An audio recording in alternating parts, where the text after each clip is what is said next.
আমি জানতাম না যে আমার অনলাইন প্রেমিক আসলে আমার নিজের ছেলে। আমি অনলাইন ডেটিং অ্যাপে রেজিস্ট্রেশন করেছিলাম। বয়স ৩-৮ লিখে প্রোফাইল ছবি আপলোড করেছিলাম। ১ সপ্তাহ পর একটি মেসেজ পেলাম যা পড়ে আমি স্তব্ধ হয়ে গেলাম।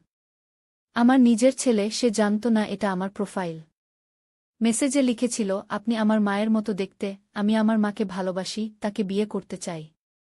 আপনাকে দেখে সেই অনুভূতি জাগল। আমি হাত কাঁপতে কাঁপতে মেসেজ লিখলাম, রাজু, এটা তোমার মা? কিছুক্ষণ পর রিপ্লাই এলো, আপনি আমার নাম কি করে জানেন? আমি মোবাইল হাতে নিয়ে বসে রইলাম, কি উত্তর দেব বুঝতে পারছি না।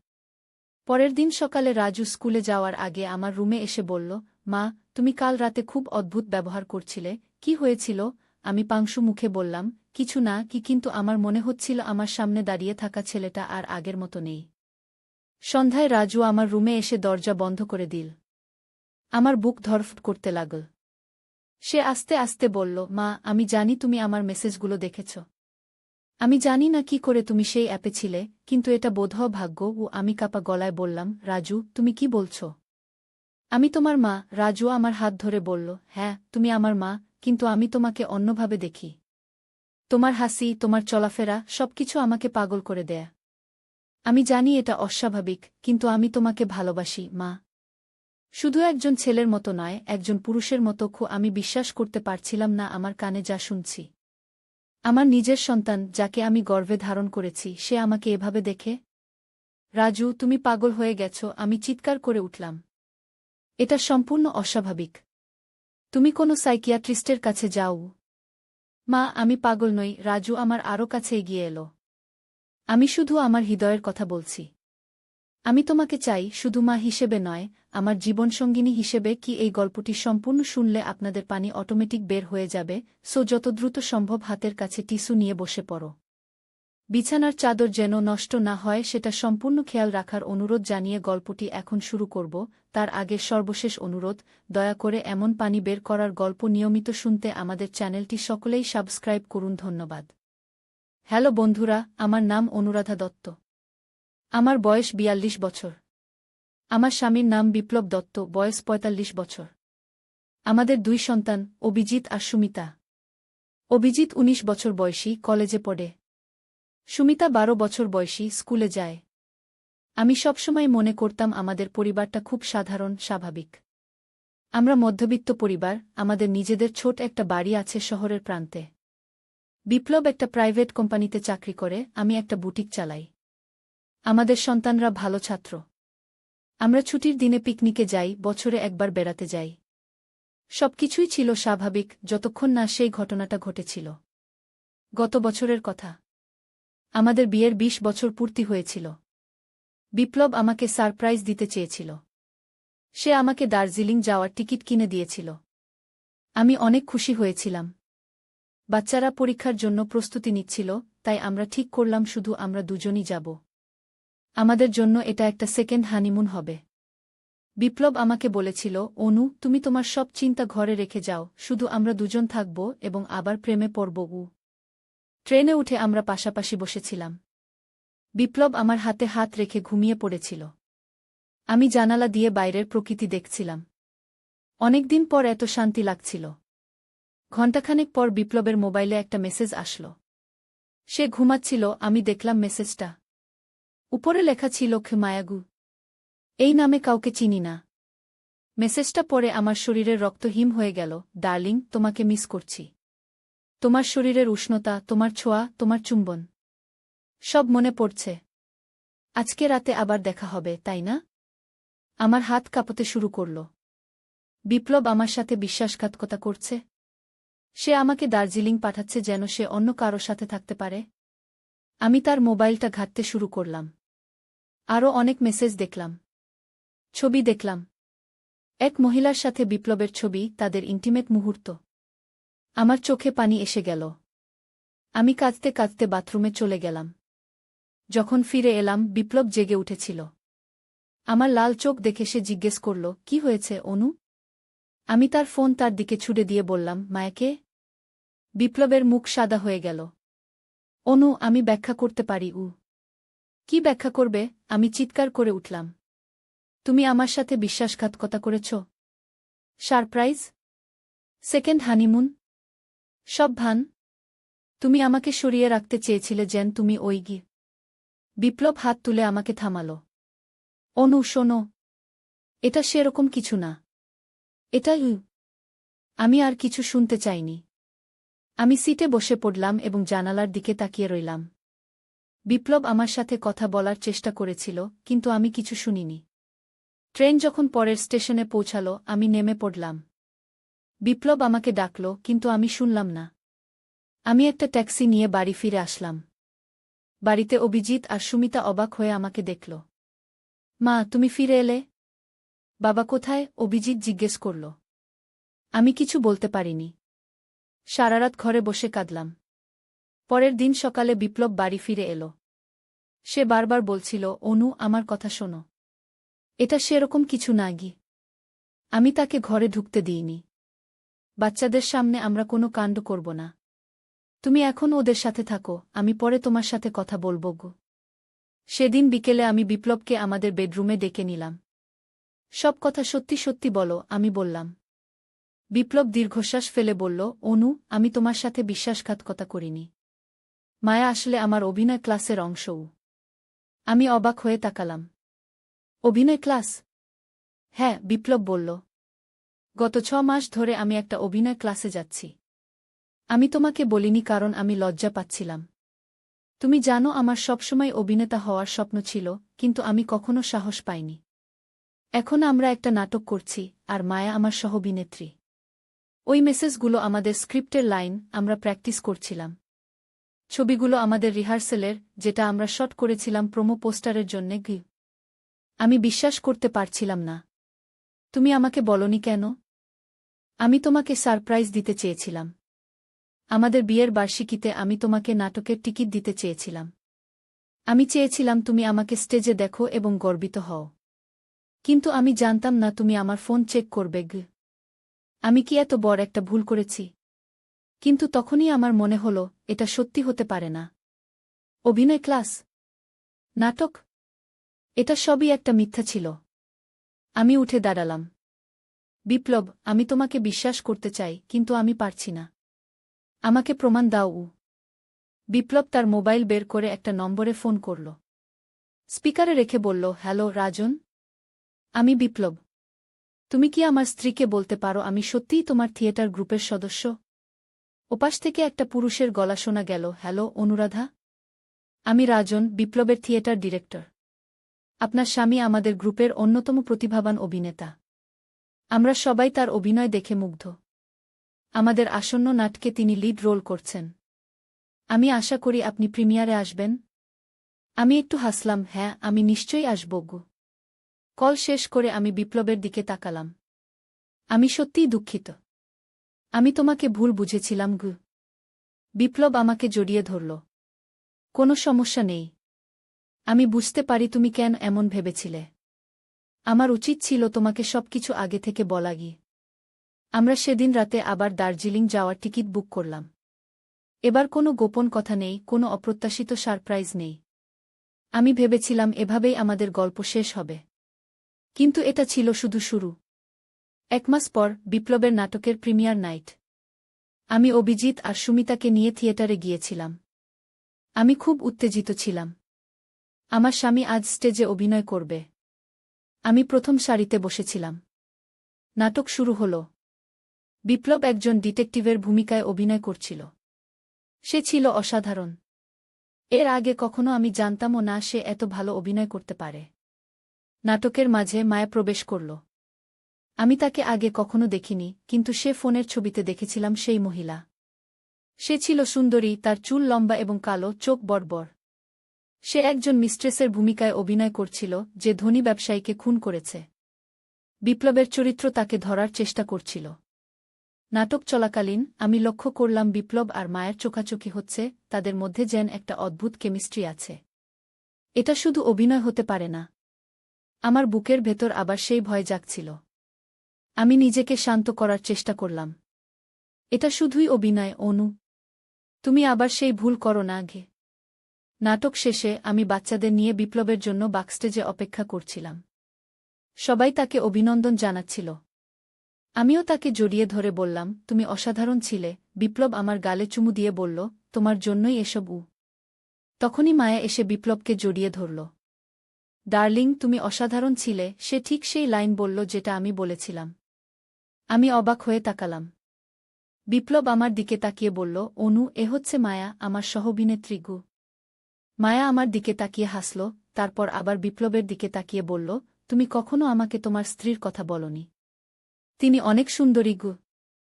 আমি অস্বস্তি বোধ করছিলাম। চলো আমরা বাড়ি যাই, আমি বিপ্লবকে বললাম। পথে আমি বিপ্লবকে জিজ্ঞেস করলাম, তুমি কখনো মায়ের কাছে আমার কথা বলনি? বিপ্লব গাড়ি চালাতে চালাতে উত্তর দিল, ওহ, আমি বলেছি। সে নিশ্চয়ই ভুলে গেছে গু। আমি আর কিছু বলিনি। কিন্তু আমার মনে সন্দেহ জাগছিল। পরের কয়েকদিন আমি বিপ্লবের আচরণ লক্ষ্য করছিলাম। সে অনেক বেশি ফোনে কথা বলছিল, অনেক ব্যস্ত ছিল। একদিন আমি দেখলাম সে আমাদের বেডরুমে দরজা বন্ধ করে ফোনে কথা বলছে। আমি দরজার কাছে দাঁড়িয়ে শুনলাম। না, আমি এখন আসতে পারব না, বিপ্লব বলছিল। অনুসন্দেহ করতে শুরু করেছে। আমাদের সাবধান হতে হবে। আমি দৌড়ে আমাদের বেডরুমে ঢুকে পড়লাম। কার সাথে কথা বলছিলে তুমি? আমি জিজ্ঞেস করলাম। বিপ্লব চমকে উঠল। অনু, তুমি আমাকে ভয় দেখিয়ে দিলে। আমি রাজনের সাথে কথা বলছিলাম, আমাদের পরের নাটক নিয়ে কি? মিথ্যা, আমি চিৎকার করে বললাম। আমি সব শুনেছি। তুমি মায়ের সাথে কথা বলছিলে, তাই না? তোমরা আমার পিছনে কি করছ? বিপ্লব গভীর শ্বাস নিল। অনু, তুমি আবার শুরু করলে? আমি তোমাকে আগেও বলেছি, মায়ের সাথে আমার সম্পর্ক শুধু পেশাদার। আমরা একসাথে অভিনয় করি, এর বেশি কিছু না গিয়ে। আমি তার মোবাইল হাত বাড়িয়ে চাইলাম। আমাকে তোমার ফোন দাও। বিপ্লব ফোন দিতে অস্বীকার করল। এটা আমার ব্যক্তিগত জিনিস। তুমি কেন আমাকে বিশ্বাস করো না? কারণ তোমার আচরণ সন্দেহজনক, আমি বললাম। তুমি যদি কিছু লুকাচ্ছ না, তাহলে আমাকে ফোন দেখাতে তোমার আপত্তি কেন? সেদিন রাতে আমরা পাশাপাশি শুয়ে থাকলেও কেউ কারো সাথে কথা বলিনি। পরের দিন সকালে বিপ্লব অফিসে চলে গেল। আমি ঠিক করলাম আমি নিজেই সত্য খুঁজে বের করব। আমি থিয়েটার গ্রুপের অফিসে গেলাম। সেখানে রাজনের সাথে দেখা করলাম। মায়া সম্পর্কে আমাকে কিছু বলুন, আমি জিজ্ঞেস করলাম। রাজন অবাক হয়ে বলল, মায়া? সে তো আমাদের গ্রুপের নতুন সদস্য। মাস দুয়েক আগে যোগ দিয়েছে। তার আগে সে ফিল্মে কাজ করত। খুব প্রতিভাবান অভিনেত্রী। সে আর বিপ্লব কি অনেক সময় একসাথে কাটায়? রাজন একটু অস্বস্তি বোধ করল। ওরা একসাথে অভিনয় করে, তাই প্র্যাকটিস করতে হয়। কিন্তু আপনি কেন জিজ্ঞেস করছেন? আমি ঠিক তখনই মায়াকে অফিসে ঢুকতে দেখলাম। সে আমাকে দেখে অবাক হল। অনুরাধা, তুমি এখানে কি করছ? আমি সরাসরি বললাম, তোমার আর বিপ্লবের মধ্যে কি চলছে? মায়া হেসে উঠল। বিপ্লব আর আমি? না না, আমরা শুধু সহকর্মী। তবে সে খুব ভালো মানুষ, আর অসাধারণ অভিনেতা গু। আমি তার চোখের দিকে তাকিয়েছিলাম। সে মিথ্যা বলছে কি না তা আমি বুঝতে পারছিলাম না। তাহলে তোমরা কেন লুকিয়ে কথা বলো? তোমরা কি আমার পিছনে ঘোরাঘুরি করছ? মায়া সত্যিই অবাক হয়ে গেল। কি বলছো তুমি? আমি কখনো বিপ্লবের সাথে লুকিয়ে কথা বলি না। আমরা শুধু রিহার্সেলের সময় কথা বলি। আমি চলে আসার আগে রাজন আমাকে একটা খাম দিল। আমাদের পরের নাটকের প্রিমিয়ারের 2টো টিকিট। আমি আশা করি আপনি আবার আসবেন। বাড়ি ফিরে আমি ভাবছিলাম আমি কি আবারও ভুল করছি। বিপ্লব সত্যিই কি নির্দোষ? আমি সন্ধ্যায় বিপ্লবের সাথে কথা বলার সিদ্ধান্ত নিলাম। সন্ধ্যা হল, কিন্তু বিপ্লব বাড়ি ফিরল না। আমি ফোন করলাম, সে ফোন ধরল না। রাত 8টা, 9টা, 10টা বেজে গেল। কোনো খবর নেই। আমি উদ্বিগ্ন হয়ে পড়লাম। শেষ পর্যন্ত রাত 11টায় বিপ্লব বাড়ি ফিরল। তুমি কোথায় ছিলে? আমি জিজ্ঞেস করলাম। রিহার্সালে, বিপ্লব বলল। আমার ফোনের ব্যাটারি শেষ হয়ে গিয়েছিল। আমি তার চোখের দিকে তাকালাম। বিপ্লব, আমি আজ থিয়েটারে গিয়েছিলাম। আমি রাজন আর মায়ের সাথে কথা বলেছি। বিপ্লবের মুখের ভাব পরিবর্তন হল। তুমি কি করেছ? কেন? কারণ আমি জানতে চেয়েছিলাম সত্যি কি, আমি বললাম। তুমি আমাকে কিছু লুকাচ্ছ, বিপ্লব। আমি জানতে চাই সেটা কি। বিপ্লব দীর্ঘশ্বাস ফেলল। ঠিক আছে। আমি তোমাকে সব বলবো। কিন্তু আমি চাই তুমি শান্ত থাকবে এবং আমার কথা শেষ হওয়া পর্যন্ত কোনো কথা বলবে না গি। আমি মাথা নেড়ে সম্মতি দিলাম। বিপ্লব বিছানায় বসে আমার হাত ধরল। অনু, আমি তোমাকে ধোঁকা দিইনি। আমি তোমাকে কখনো ধোঁকা দেব না। কিন্তু আমি সত্যিই একটা গোপন কথা লুকিয়ে রেখেছি। মায়া আমার সহকর্মী, কিন্তু সে আসলে আমাদের জীবনে অন্য একটা উদ্দেশ্য নিয়ে এসেছে গি। আমি ভ্রু কুঁচকালাম। কি উদ্দেশ্য? বিপ্লব আরও শ্বাস নিল। অনু, মনে আছে আমাদের বিয়ের সময় আমি তোমাকে বলেছিলাম যে আমি অনাথ, আমার কোনো পরিবার নেই? আমি মাথা নাড়লাম। আমি মিথ্যা বলেছিলাম। আমার একটা পরিবার ছিল। আমার বাবা মা এবং একটা বোন ছিল। কিন্তু আমরা অনেক বছর আগে আলাদা হয়ে গিয়েছিলাম। আমার বাবা খুব কঠোর মানুষ ছিলেন, আমরা ভাইবোন তার শাসন মেনে চলতে পারতাম না। আমার বোন পালিয়ে গিয়েছিল, আমিও তার কিছুদিন পর পালিয়ে আসি।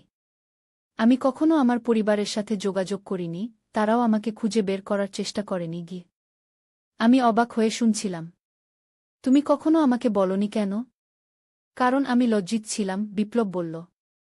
আমি ভয় পেয়েছিলাম যে তুমি হয়তো আমাকে অন্য চোখে দেখবে। আর আমি পুরনো জীবন পিছনে ফেলে আসতে চেয়েছিলাম ঘ। কিন্তু এর সাথে মায়ের কি সম্পর্ক? আমি জিজ্ঞেস করলাম। বিপ্লব গভীর শ্বাস নিল। মায়া আমার বোন ঘ।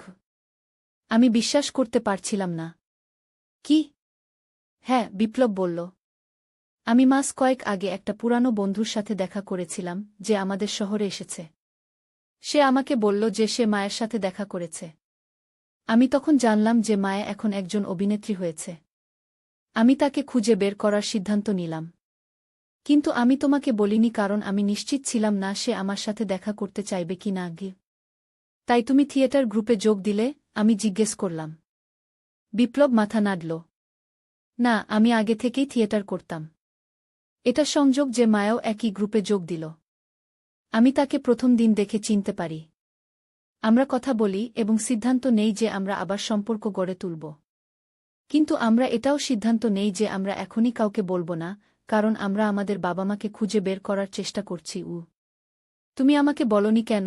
আমি জিজ্ঞেস করলাম, এখনও বিশ্বাস করতে কষ্ট হচ্ছিল। আমি ভয় পেয়েছিলাম যে তুমি রেগে যাবে যে আমি তোমার কাছে ২০ বছর ধরে এত বড় একটা সত্য লুকিয়ে রেখেছি, বিপ্লব বলল। আমি ঠিক সময়ের জন্য অপেক্ষা করছিলাম। আমরা আমাদের বাবা মাকে খুঁজে পেতে চেয়েছিলাম, তারপর আমি সবাইকে একসাথে পরিচয় করিয়ে দিতে চেয়েছিলাম ঘ। আমি চুপ করেছিলাম। আমার মাথার ভেতর অনেক চিন্তা ঘুরপাক খাচ্ছিল। ২০ বছর। বিপ্লব আমার কাছে তার পরিবারের কথা ২০ বছর লুকিয়ে রেখেছে। আমি জানি তুমি রাগ করেছ, বিপ্লব বলল। আমি তোমাকে আগেই বলা উচিত ছিল। কিন্তু আমি ভয় পেয়েছিলাম গো। আমি দীর্ঘশ্বাস ফেললাম। আমি রাগ করিনি, বিপ্লব। আমি শুধু অবাক হয়েছি। তুমি আমাকে বলতে পারতে।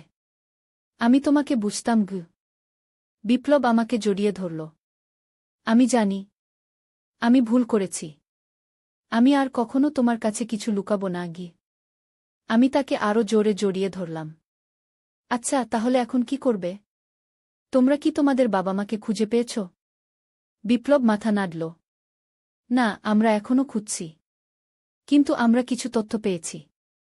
তারা এখন কলকাতায় আছেন বলে মনে হয় গি। অবাক করার মতো, পরের মাসে আমরা সবাই, আমি, বিপ্লব, অভিজিৎ, সুমিতা এবং মায়া, কলকাতায় গেলাম। বিপ্লব আর মায়া তাদের বাবা মা ঠিকানা খুঁজে পেয়েছিল। আমরা একটা ছোট বাড়ির সামনে দাঁড়িয়েছিলাম। বিপ্লব কম্পিত হাতে কলিং বেল বাজাল। দরজা খুলে গেল। এক বৃদ্ধ মহিলা আমাদের দিকে তাকালেন। প্রথমে তিনি কিছু বুঝতে পারলেন না। তারপর তার চোখ বড় হয়ে গেল। বিপ্লব? মায়া? বিপ্লব আর মায়া বলল, মা। সেদিন অনেক কান্নাকাটি হল, অনেক আলিঙ্গন, অনেক গল্প। ২০ বছরের বিচ্ছেদের পর পরিবার আবার একত্রিত হল। বিপ্লব আর মায়ার বাবাও ছিলেন, এখন অনেক বৃদ্ধ হয়ে গেছেন। তিনি অনেক বদলে গেছেন আর তার আগের কঠোরতা আর নেই। তিনি তার সন্তানদের হারানোর ব্যথায় অনেক শিক্ষা পেয়েছেন। আমরা সেখানে ১ সপ্তাহ থাকলাম। অভিজিৎ আর সুমিতা তাদের নতুন দাদা-দিদা এবং ফুফু মায়ের সাথে সময় কাটাল। আমি দেখলাম বিপ্লব যেন আবার জীবন ফিরে পেয়েছে। তার চোখে এক নতুন আলো ছিল। সেই যাত্রার পর আমাদের জীবন পাল্টে গেল। আমরা প্রতি মাসে কলকাতায় যাই। মায়া প্রায়ই আমাদের বাড়িতে আসে। সে অভিজিৎ আর সুমিতার প্রিয় ফুফু হয়ে উঠেছে। এবং বিপ্লব আর আমার মধ্যে আমাদের সম্পর্ক আরও গভীর হয়েছে। বিপ্লব এখন আর কিছু লুকায় না, আমিও তাকে সম্পূর্ণভাবে বিশ্বাস করি। কিন্তু এই গল্প এখানেই শেষ হয় না। 1 বছর পর একদিন রাতে বিপ্লব তার বাবার একটা ফোন পেল। তিনি খুব উত্তেজিত শোনাচ্ছিলেন। বিপ্লব, তোমাকে একটা জিনিস দেখাতে চাই। আমি তোমাদের বাড়িতে আসছি গু। পরের দিন বিপ্লবের বাবা মা এবং মায়া আমাদের বাড়িতে এলেন। বিপ্লবের বাবার হাতে একটা পুরানো বাক্স ছিল। এই বাক্সটা আমি অনেক বছর লুকিয়ে রেখেছিলাম, তিনি বললেন। এটা আমার পিতামহের। আমি সম্প্রতি এটা খুঁজে পেয়েছি। আমি মনে করি এটা এখন তোমাদের জানা উচিত কি। তিনি বাক্সটা খুললেন। ভেতরে অনেক পুরানো কাগজপত্র, ফটোগ্রাফ এবং একটা ছোট ডায়েরি ছিল। তিনি ডায়েরিটা বের করলেন। এটা আমার পিতামহের ডায়েরি। তিনি ব্রিটিশ আমলে একজন গুপ্তচর ছিলেন গু। আমরা সবাই অবাক হয়ে শুনছিলাম। বিপ্লবের বাবা ডায়েরি থেকে পড়তে শুরু করলেন। এটা ছিল একটা অবিশ্বাস্য গল্প, একজন মানুষের যিনি তার দেশের জন্য নিজের জীবন বিপন্ন করেছিলেন, যিনি দেশের স্বাধীনতার জন্য লড়াই করেছিলেন এবং অনেক গোপন তথ্য সংগ্রহ করেছিলেন। কিন্তু সবচেয়ে আশ্চর্যের বিষয় হল, বিপ্লবের বাবা বললেন, তিনি এই ডায়েরিতে লিখেছেন যে তিনি একটা গুপ্তধন লুকিয়ে রেখেছিলেন, যা ব্রিটিশরা তাদের সাথে নিয়ে যেতে চেয়েছিল গু। গুপ্তধন? আমরা সবাই একসাথে জিজ্ঞেস করলাম। হ্যাঁ, বিপ্লবের বাবা বললেন। এটা কোথায় লুকিয়ে আছে সেটা এই ডায়েরিতে একটা সংকেতের মধ্যে লেখা আছে। আমি এই সংকেত বুঝতে পারিনি, কিন্তু হয়তো তোমরা পারবে গু। সেদিন থেকে আমাদের নতুন যাত্রা শুরু হলো, একটা গুপ্তধন খোঁজার যাত্রা। বিপ্লব, মায়া, আমি এবং অভিজিৎ, যে এখন কলেজে ইতিহাস পড়ে, আমরা সংকেত বুঝতে চেষ্টা করছিলাম। একদিন অভিজিৎ একটা আবিষ্কার করল। এটা একটা ম্যাপ, সে চিৎকার করে উঠল।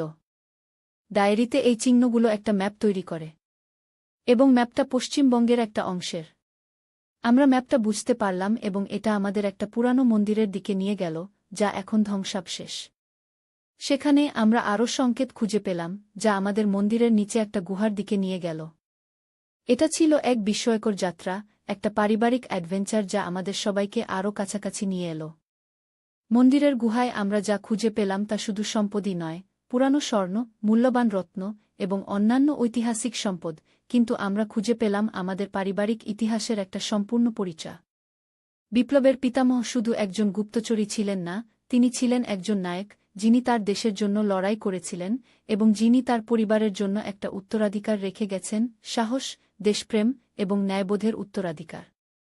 যেদিন আমরা গুপ্তধন উদ্ধার করলাম, সেদিন বিপ্লব আমাকে জড়িয়ে ধরে বলল, অনু, আমাদের পরিবারের ইতিহাসের জন্য আমি গর্বিত। কিন্তু আমি সবচেয়ে বেশি গর্বিত তোমার জন্য, তুমি আমাকে বিশ্বাস করেছিলে, যখন সবচেয়ে বেশি প্রয়োজন ছিল তখন আমার পাশে ছিলে গু। সেদিন সন্ধ্যায় আমরা সবাই, বিপ্লব, আমি, অভিজিৎ, সুমিতা, মায়া এবং বিপ্লবের বাবা মা, একসাথে দেশের স্বাধীনতা সংগ্রামের বীর সৈনিকদের সম্মানে একটা মিউজিয়াম তৈরি করার সিদ্ধান্ত নিলাম, যেখানে বিপ্লবের পিতামহের ডায়েরি এবং অন্যান্য ঐতিহাসিক জিনিস রাখা হবে। এই যাত্রায় আমি শিখলাম যে পরিবার হচ্ছে সবচেয়ে বড় সম্পদ। আমরা হারিয়ে যেতে পারি, ভুল বুঝতে পারি, মিথ্যা বলতে পারি, কিন্তু শেষ পর্যন্ত ভালোবাসা আমাদের একত্রিত করে, ভালোবাসা আমাদের উদ্ধার করে। আজ আমি সেই ফোন ও ডেটিং অ্যাপের ঘটনার কথা ভাবলে হাসি। আমি কল্পনাও করতে পারিনি যে সেই ছোট্ট ঘটনা আমাদের কোথায় নিয়ে যাবে। যদি আমি বিপ্লবকে সন্দেহ না করতাম, যদি আমি তার ফোন নিমুন সব ভান, তুমি আমাকে সরিয়ে রাখতে চেয়েছিলে যেন তুমি ওই গি। বিপ্লব হাত তুলে আমাকে থামাল। অনু, শোনো, এটা সেরকম কিছু না। এটা আমি আর কিছু শুনতে চাইনি। আমি সিটে বসে পড়লাম এবং জানালার দিকে তাকিয়ে রইলাম। বিপ্লব আমার সাথে কথা বলার চেষ্টা করেছিল, কিন্তু আমি কিছু শুনিনি। ট্রেন যখন পরের স্টেশনে পৌঁছালো, আমি নেমে পড়লাম। বিপ্লব আমাকে ডাকল, কিন্তু আমি শুনলাম না। আমি একটা ট্যাক্সি নিয়ে বাড়ি ফিরে আসলাম। বাড়িতে অভিজিৎ আর সুমিতা অবাক হয়ে আমাকে দেখল। মা, তুমি ফিরে এলে? বাবা কোথায়? অভিজিৎ জিজ্ঞেস করল। আমি কিছু বলতে পারিনি। সারারাত ঘরে বসে কাঁদলাম। পরের দিন সকালে বিপ্লব বাড়ি ফিরে এলো। সে বারবার বলছিল, অনু, আমার কথা শোনো। এটা সেরকম কিছু না গি। আমি তাকে ঘরে ঢুকতে দিইনি। বাচ্চাদের সামনে আমরা কোনো কাণ্ড করব না। তুমি এখন ওদের সাথে থাকো, আমি পরে তোমার সাথে কথা বলবো গো। সেদিন বিকেলে আমি বিপ্লবকে আমাদের বেডরুমে ডেকে নিলাম। সব কথা সত্যি সত্যি বলো, আমি বললাম। বিপ্লব দীর্ঘশ্বাস ফেলে বলল, অনু, আমি তোমার সাথে বিশ্বাসঘাতকতা করিনি। মায়া আসলে আমার অভিনয় ক্লাসের অংশও। আমি অবাক হয়ে তাকালাম। অভিনয় ক্লাস? হ্যাঁ, বিপ্লব বলল। গত 6 মাস ধরে আমি একটা অভিনয় ক্লাসে যাচ্ছি। আমি তোমাকে বলিনি কারণ আমি লজ্জা পাচ্ছিলাম। তুমি জানো আমার সবসময় অভিনেতা হওয়ার স্বপ্ন ছিল, কিন্তু আমি কখনো সাহস পাইনি। এখন আমরা একটা নাটক করছি, আর মায়া আমার সহ-অভিনেত্রী। ওই মেসেজগুলো আমাদের স্ক্রিপ্টের লাইন, আমরা প্র্যাকটিস করছিলাম। ছবিগুলো আমাদের রিহার্সেলের, যেটা আমরা শট করেছিলাম প্রোমো পোস্টারের জন্যে। আমি বিশ্বাস করতে পারছিলাম না। তুমি আমাকে বলনি কেন? আমি তোমাকে সারপ্রাইজ দিতে চেয়েছিলাম। আমাদের বিয়ের বার্ষিকীতে আমি তোমাকে নাটকের টিকিট দিতে চেয়েছিলাম। আমি চেয়েছিলাম তুমি আমাকে স্টেজে দেখো এবং গর্বিত হও। কিন্তু আমি জানতাম না তুমি আমার ফোন চেক করবে। আমি কি এত বড় একটা ভুল করেছি? কিন্তু তখনই আমার মনে হলো, এটা সত্যি হতে পারে না। অভিনয় ক্লাস? নাটক? এটা সবই একটা মিথ্যা ছিল। আমি উঠে দাঁড়ালাম। বিপ্লব, আমি তোমাকে বিশ্বাস করতে চাই, কিন্তু আমি পারছি না। আমাকে প্রমাণ দাও। বিপ্লব তার মোবাইল বের করে একটা নম্বরে ফোন করল। স্পিকারে রেখে বলল, হ্যালো রাজন? আমি বিপ্লব। তুমি কি আমার স্ত্রীকে বলতে পারো আমি সত্যিই তোমার থিয়েটার গ্রুপের সদস্য? ওপাশ থেকে একটা পুরুষের গলা শোনা গেল, হ্যালো অনুরাধা? আমি রাজন, বিপ্লবের থিয়েটার ডিরেক্টর। আপনার স্বামী আমাদের গ্রুপের অন্যতম প্রতিভাবান অভিনেতা। আমরা সবাই তার অভিনয় দেখে মুগ্ধ। আমাদের আসন্ন নাটকে তিনি লিড রোল করছেন। আমি আশা করি আপনি প্রিমিয়ারে আসবেন। আমি একটু হাসলাম, হ্যাঁ, আমি নিশ্চয়ই আসব গো। কল শেষ করে আমি বিপ্লবের দিকে তাকালাম। আমি সত্যিই দুঃখিত। আমি তোমাকে ভুল বুঝেছিলাম গু। বিপ্লব আমাকে জড়িয়ে ধরল। কোনো সমস্যা নেই। আমি বুঝতে পারি তুমি কেন এমন ভেবেছিলে। আমার উচিত ছিল তোমাকে সবকিছু আগে থেকে বলা গিয়ে। আমরা সেদিন রাতে আবার দার্জিলিং যাওয়ার টিকিট বুক করলাম। এবার কোনো গোপন কথা নেই, কোনো অপ্রত্যাশিত সারপ্রাইজ নেই। আমি ভেবেছিলাম এভাবেই আমাদের গল্প শেষ হবে। কিন্তু এটা ছিল শুধু শুরু। 1 মাস পর, বিপ্লবের নাটকের প্রিমিয়ার নাইট। আমি অভিজিৎ আর সুমিতাকে নিয়ে থিয়েটারে গিয়েছিলাম। আমি খুব উত্তেজিত ছিলাম। আমার স্বামী আজ স্টেজে অভিনয় করবে। আমি প্রথম সারিতে বসেছিলাম। নাটক শুরু হল। বিপ্লব একজন ডিটেকটিভের ভূমিকায় অভিনয় করছিল। সে ছিল অসাধারণ। এর আগে কখনো আমি জানতামও না সে এত ভালো অভিনয় করতে পারে। নাটকের মাঝে মায়া প্রবেশ করল। আমি তাকে আগে কখনো দেখিনি, কিন্তু সে ফোনের ছবিতে দেখেছিলাম সেই মহিলা। সে ছিল সুন্দরী, তার চুল লম্বা এবং কালো, চোখ বড়বড়। সে একজন মিস্ট্রেসের ভূমিকায় অভিনয় করছিল, যে ধনী ব্যবসায়ীকে খুন করেছে। বিপ্লবের চরিত্র তাকে ধরার চেষ্টা করছিল। নাটক চলাকালীন আমি লক্ষ্য করলাম বিপ্লব আর মায়ের চোখাচোখি হচ্ছে, তাদের মধ্যে যেন একটা অদ্ভুত কেমিস্ট্রি আছে। এটা শুধু অভিনয় হতে পারে না। আমার বুকের ভেতর আবার সেই ভয় জাগছিল। আমি নিজেকে শান্ত করার চেষ্টা করলাম। এটা শুধুই অভিনয়, অনু। তুমি আবার সেই ভুল করো না গে। নাটক শেষে আমি বাচ্চাদের নিয়ে বিপ্লবের জন্য বাকস্টেজে অপেক্ষা করছিলাম। সবাই তাকে অভিনন্দন জানাচ্ছিল। আমিও তাকে জড়িয়ে ধরে বললাম, তুমি অসাধারণ ছিলে। বিপ্লব আমার গালে চুমু দিয়ে বলল, তোমার জন্যই এসব। তখনই মায়া এসে বিপ্লবকে জড়িয়ে ধরল। ডার্লিং, তুমি অসাধারণ ছিলে, সে ঠিক সেই লাইন বলল যেটা আমি বলেছিলাম। আমি অবাক হয়ে তাকালাম। বিপ্লব আমার দিকে তাকিয়ে বলল, অনু, এ হচ্ছে মায়া, আমার সহ-অভিনেত্রী গু। মায়া আমার দিকে তাকিয়ে হাসল, তারপর আবার বিপ্লবের দিকে তাকিয়ে বলল, তুমি কখনো আমাকে তোমার স্ত্রীর কথা বলনি। তিনি অনেক সুন্দরী গু। আমি অস্বস্তি বোধ করছিলাম। চলো আমরা বাড়ি যাই, আমি বিপ্লবকে বললাম। পথে আমি বিপ্লবকে জিজ্ঞেস করলাম, তুমি কখনো মায়ের কাছে আমার কথা বলনি? বিপ্লব গাড়ি চালাতে চালাতে উত্তর দিল, ওহ, আমি বলেছি। সে নিশ্চয়ই ভুলে গেছে গু। আমি আর কিছু বলিনি। কিন্তু আমার মনে সন্দেহ জাগছিল। পরের কয়েকদিন আমি বিপ্লবের আচরণ লক্ষ্য করছিলাম। সে অনেক বেশি ফোনে কথা বলছিল, অনেক ব্যস্ত ছিল। একদিন আমি দেখলাম সে আমাদের বেডরুমে দরজা বন্ধ করে ফোনে কথা বলছে। আমি দরজার কাছে দাঁড়িয়ে শুনলাম।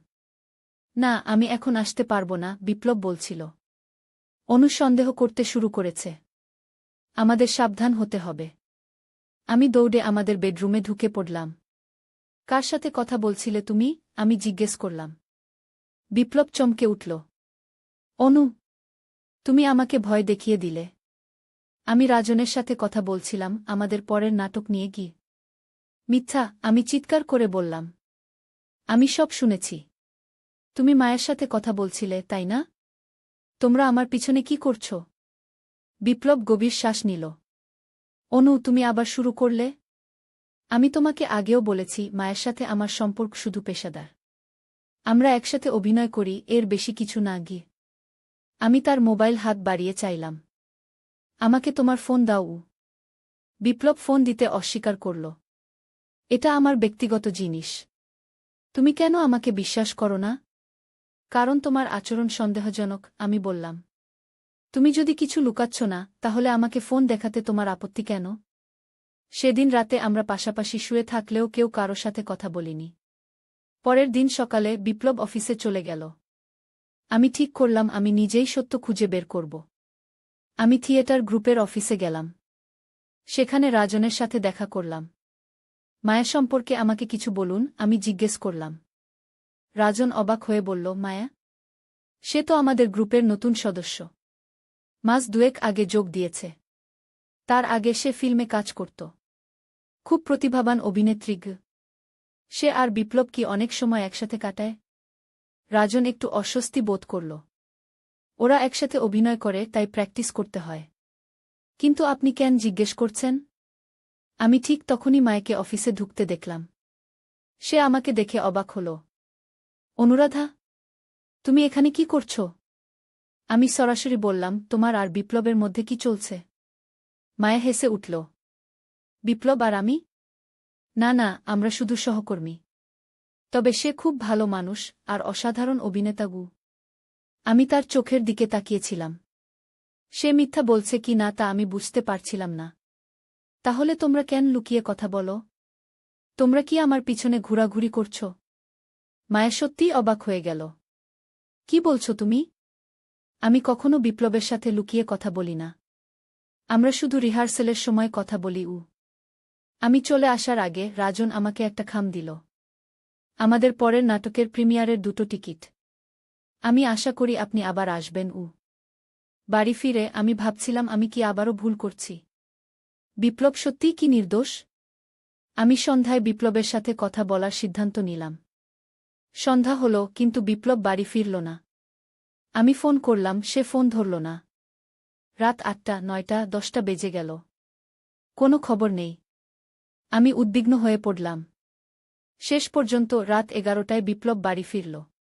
তুমি কোথায় ছিলে? আমি জিজ্ঞেস করলাম। রিহার্সেলে, বিপ্লব বলল। আমার ফোনের ব্যাটারি শেষ হয়ে গিয়েছিল। আমি তার চোখের দিকে তাকালাম। বিপ্লব, আমি আজ থিয়েটারে গিয়েছিলাম। আমি রাজন আর মায়ের সাথে কথা বলেছি। বিপ্লবের মুখের ভাব পরিবর্তন হল। তুমি কি করেছ? কেন? কারণ আমি জানতে চেয়েছিলাম সত্যি কি, আমি বললাম। তুমি আমাকে কিছু লুকাচ্ছ, বিপ্লব। আমি জানতে চাই সেটা কি। বিপ্লব দীর্ঘশ্বাস ফেলল। ঠিক আছে, আমি তোমাকে সব বলবো। কিন্তু আমি চাই তুমি শান্ত থাকবে এবং আমার কথা শেষ হওয়া পর্যন্ত কোনো কথা বলবে না। আমি মাথা নেড়ে সম্মতি দিলাম। বিপ্লব বিছানায় বসে আমার হাত ধরল। অনু, আমি তোমাকে ধোঁকা দিইনি। আমি তোমাকে কখনো ধোঁকা দেব না। কিন্তু আমি সত্যিই একটা গোপন কথা লুকিয়ে রেখেছি। মায়া আমার সহকর্মী, কিন্তু সে আসলে আমাদের জীবনে অন্য একটা উদ্দেশ্য নিয়ে এসেছে। আমি ভ্রু কুঁচকালাম।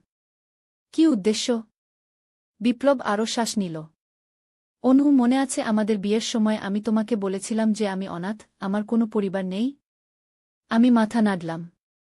আমি মিথ্যা বলেছিলাম। আমার একটা পরিবার ছিল। আমার বাবা মা এবং একটা বোন ছিল। কিন্তু আমরা অনেক বছর আগে আলাদা হয়ে গিয়েছিলাম। আমার বাবা খুব কঠোর মানুষ ছিলেন, আমরা ভাইবোন তার শাসন মেনে চলতে পারতাম না। আমার বোন পালিয়ে গিয়েছিল, আমিও তার কিছুদিন পর পালিয়ে আসি। আমি কখনো আমার পরিবারের সাথে যোগাযোগ করিনি, তারাও আমাকে খুঁজে বের করার চেষ্টা করেনি গিয়ে। আমি অবাক হয়ে শুনছিলাম। তুমি কখনো আমাকে বলনি কেন? কারণ আমি লজ্জিত ছিলাম, বিপ্লব বলল। আমি ভয় পেয়েছিলাম যে তুমি হয়তো আমাকে অন্য চোখে দেখবে।